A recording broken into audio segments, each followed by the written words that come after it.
Baik, sekarang kita masuk ke dalam pembahasan yaitu efek toksik pada organ sasaran. Nah, kalian pasti bertanya-tanya apa itu toksikologi? Toksikologi itu berasal dari bahasa Yunani yang artinya toksikon atau berarti racun dan logos berarti ilmu. Jadi, kesimpulannya, toksikologi adalah bidang ilmu yang mempelajari efek bahaya yang dapat ditimbulkan oleh bahan kimia atau zat pada manusia, hewan, dan lingkungan. Selanjutnya, kita masuk ke dalam pembahasan definisi toksikologi menurut para ahli. Di sini ada Loomis pada tahun 1978, dia mengatakan bahwa toksikologi adalah ilmu yang mempelajari aksi berbahaya zat kimia atas sistem biologi.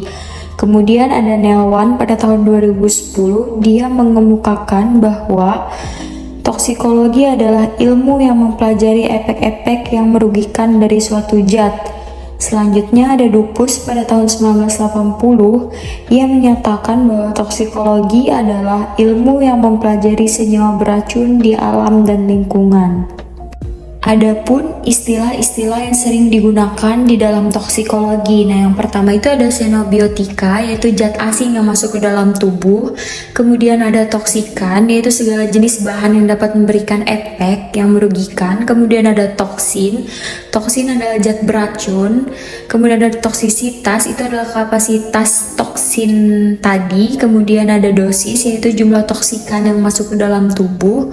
Kemudian bahaya, yaitu adalah potensi terrealisasikannya toksisitas tersebut. Efek toksik sendiri terbagi menjadi dua, yaitu ada efek toksik lokal dan efek toksik sistemik. Nah, efek toksik lokal itu dia menyerang bagian kulit, kemudian paru-paru dan saluran cerna. Sedangkan efek toksik sistemik dia menyerang ke bagian otak dan sistem saraf, kemudian ke hati, ginjal, tulang serta saluran pernafasan.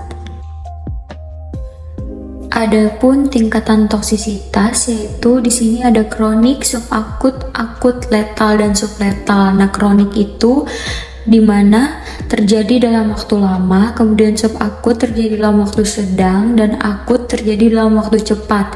Sedangkan letal terjadi pada konsentrasi yang dapat menimbulkan kematian secara langsung, dan subletal terjadi di bawah konsentrasi yang menyebabkan kematian secara langsung.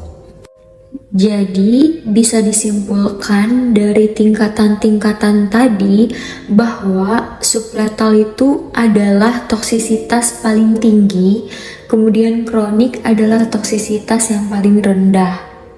Organ sasaran yang banyak menjadi target toksikan antara lain yaitu hati, kulit, ginjal, paru-paru, mata, dan sistem reproduksi. Pada paru-paru, ada beberapa jenis utama dari gangguan kronis yang dapat disebabkan oleh paparan toksikans. Gejala umumnya yaitu adalah bronkitis kronis. Penyebab kondisi ini adalah amonia, arsenik, debu kapas atau penyakit paru-paru coklat, dan oksida besi dari paparan asap las. Sedangkan efek toksik pada ginjal yaitu suatu bahan yang bersifat nefrotoksik dapat mengakibatkan gagal ginjal akut apabila diberikan dalam dosis tertentu pada jangka waktu yang singkat. Nah, berbeda halnya dengan efek toksik pada paru-paru di mana efek sampingnya terjadi bisa dalam waktu yang lama atau dalam waktu yang singkat. Sedangkan pemaparan efek toksik pada ginjal itu hanya terjadi dalam waktu yang sangat singkat. Sedangkan pada kerusakan hati setelah paparan toksikan dalam dosis tinggi dan waktu yang singkat atau akut, tampak akumulasi lemak pada hepatosit, sel-sel yang nekrotik, atau disfungsi hepatobiler.